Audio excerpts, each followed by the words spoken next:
right, it's me. It's me. It's that retro to the J-O single E. Back at you with Raw Power for this week, guys.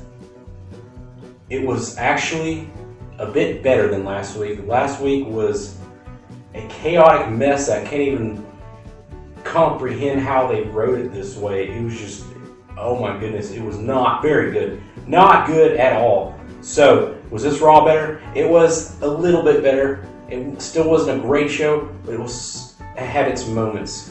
We'll say that. It had its moments. We start out with a promo from MVP with his VIP lounge with Aleister Black, Apollo Crews, and Rey Mysterio sitting on set with him in the VIP lounge talking about their opportunity coming up at Money in the Bank. And then, what happens? Well, like it has been happening every single week on Raw, Andrade and his Goon Crew show up and just start a mess like they do every week. This was something that Wildcat had said before. We come out and talk for 2 minutes and then we fight. That's exactly what happened here. Andrade's Goons show up, break up this whole MVP talk session. Then we go right into the first match, 3-on-3 match with Andrade, Angel Garza, Austin Theory versus Apollo Crews, Rey Mysterio, and Aleister Black. Sorry about that. A lot of people are named. Sometimes these names, even the announcers, will call wrong moves or call the wrong name. It happens sometimes. You'll probably see us on Botchamania. Whatever, it happens. Actually, this was a really decent opener match. Probably the best match of the whole night, honestly. It had decent length to it. The moves looked well. The spots looked pretty darn good. And it was great. It was crazy because Apollo Crews won with the powerbomb for his team, which set up something for later in the night. So, yeah, a decent opener. It was a decent opener. So right after this, we have a promo with Andrade. He is furious. He's furious about his loss, but he can't talk to the interview lady. The interview lady has to talk to Zelina Vega because that's what she says, because she's the boss. She's the boss of Andrade. I can see this going anywhere else but up. I think this is going to affect their team, and I think Zelina is going to cause a breakup of all these people eventually. So during this promo, of course, he's mad about the loss. Then Apollo Crews walks up, smacks him in the face, pow! Yeah, just like that, and then challenges him for the belt. Yep, we have a challenge for the United States Championship on Raw this week. But we'll get to that more in a little bit. Match number 2. This is my WTF moment of the week. So we have Asuka versus Nia Jax versus Shayna Baszler. Yeah, so this was scheduled as match number 2, a triple threat match. And it happened, but it didn't happen. So this is my WTF moment. Before they ring the bell, all chaos ensues, and then Shayna Baszler tries to put Asuka in that whole ladder thing where she's going to break her arm like she's been doing all these girls every single week. And of course, Nia, being the big monster she is, grabs that ladder and starts running roughshod on everybody with it, and it knocks both of them out the ring with that big ladder in her hands, and then that was it. And then there was nothing. And then, yeah, that was supposed to be match 2, but it didn't never happen. So there's not really a winner. It's just a Nia Jax spot making herself look strong. Yeah, no match. It was weird. Very weird, very weird. So actual match coming up. Match number 3, we have Bobby Lashley versus Denzel Dejournay. We've been seeing this guy come up every single week. Dejournay's been on all these shows. I've been seeing his name pop up. It's hard to call. He is a jobber, but it's hard to call him a jobber now because they're actually giving him his name. And even though he don't have an intro, hey, they've been actually putting him on every single week. So everybody's actually starting to remember his name. But, basically it was a squash match. So there was a moment where Denzel gets a really good move in on Bobby Lashley. And then this happens.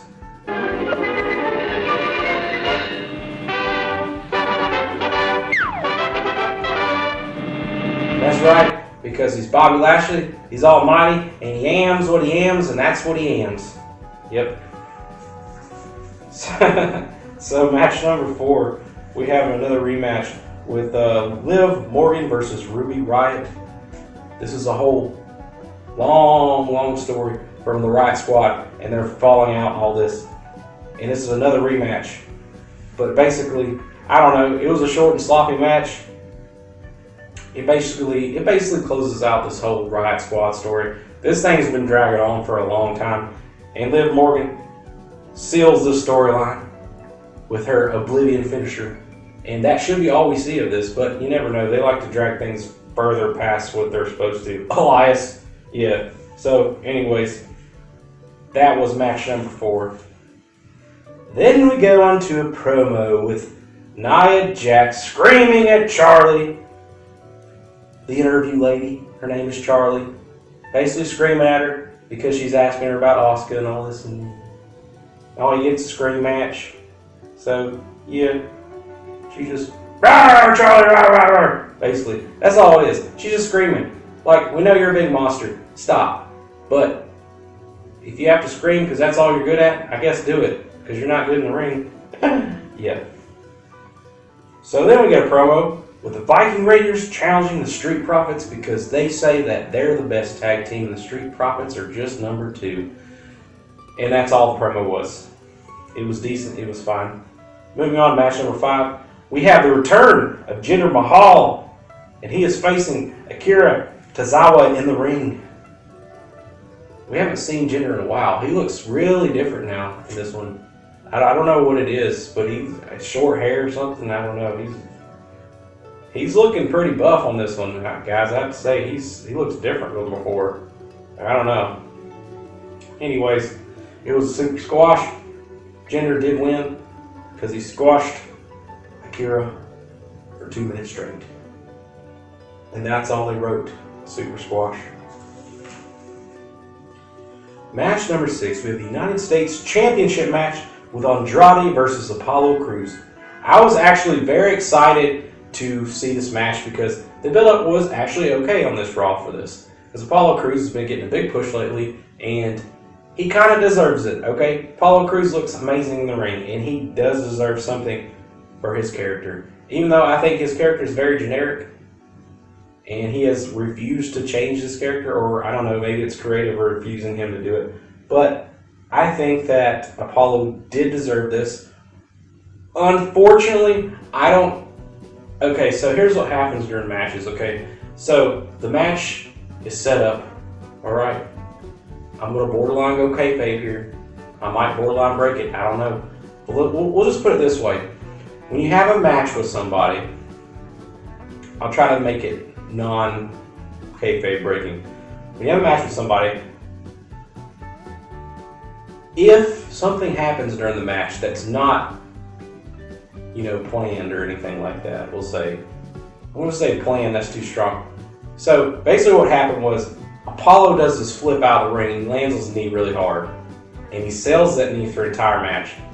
Now, after this match, they had Med Crews looking at him. So, is it a story work, or did he really tweak his knee? Because sometimes when they actually injure themselves, accidentally, they have to change the whole story for this. So I am unsure at this moment if this was just a work or this was meant to happen. But it was honestly a really good match. But there was no clear winner. I mean, Andrade retained. The ref called it as Apollo cannot continue. So, and then we got a spot later with Apollo in the hallway, and we'll get to that in a minute. But yeah, I don't know. Is it a work? Maybe. Is it a real injury? Could be. Who knows? The only people I know to work there. So, moving on. Then we get a promo from the Street Profits accepting the Viking Raiders challenge for next week on Raw. Match number 7. We have Ricochet and Cedric Alexander versus Everrise. Who? Yeah, Everrise. It's 2 jobbers that gave themselves a tag team name called Everrise. I don't know.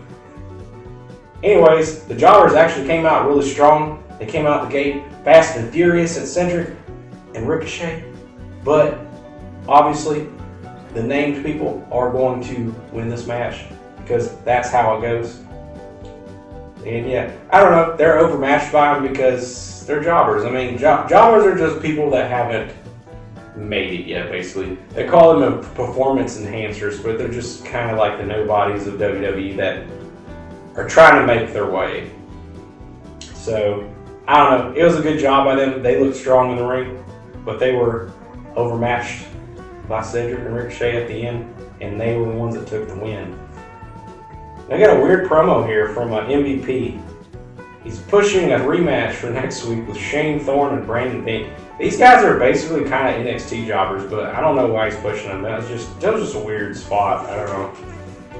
Anyways, right after this, we have the promo I was talking about with Apollo Crews on his crutches, and he's walking through the hallway of the Performance Center with the ice pack on his knee, and he's crying. And Charlie comes up and tries to talk to him, and he can't say nothing, and he just cries and hobbles away.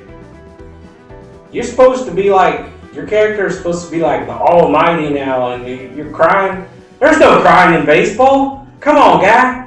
I don't know. It just looked weak. It made him look weak. It was weird. Now I have the closer. Seth Rollins and Drew McIntyre for the contract signing for the championship match at Money in the Bank. Excellent back and forth by Seth and Drew on this one. I love the way Seth was talking. He really had that Monday Night Messiah dialogue just down. It was a really good back and forth. This was a great way to close the show, honestly. So after we have this, Seth is all omnipotent about having to take the belt, and it's his job to carry this burden of WWE Championship beltness. Of course, Drew's not having none of that, you know. So Drew comes back with some fire, and then Drew gets up and attacks Seth Rollins, and then Murphy jumps in the ring, and Murphy helps out Seth, but as Seth's holding him and giving him a hug from the Messiah to Murphy, Seth here's the countdown of 3, 2, 1, and as the 1 hits, you see Seth slow motion. I could just hear it in the movie. Slow motion as Seth spins out, and Murphy gets hit in the face with that deadly Claymore County kick. Yes, but that slow motion movie there. Yeah, I could just hear that as it was happening. It's like, sorry guy, I'm leaving you to the wolves, but thank you. Anyways, that's all for Raw Power. Like I said, it was an okay show. It was better than last week, which is always been, when it's better than the previous week, that's a good thing. But anyways, y'all guys stay safe. And if you like what we're doing, give us a like and subscribe. And if you see that little evil buddy Furfur around, tell him I'm looking for him, because I'm tired of his antics. And this has to end soon, because I need Wildcat back. And that's all I got to say about that. So, y'all guys have a good night. And remember to keep it retro.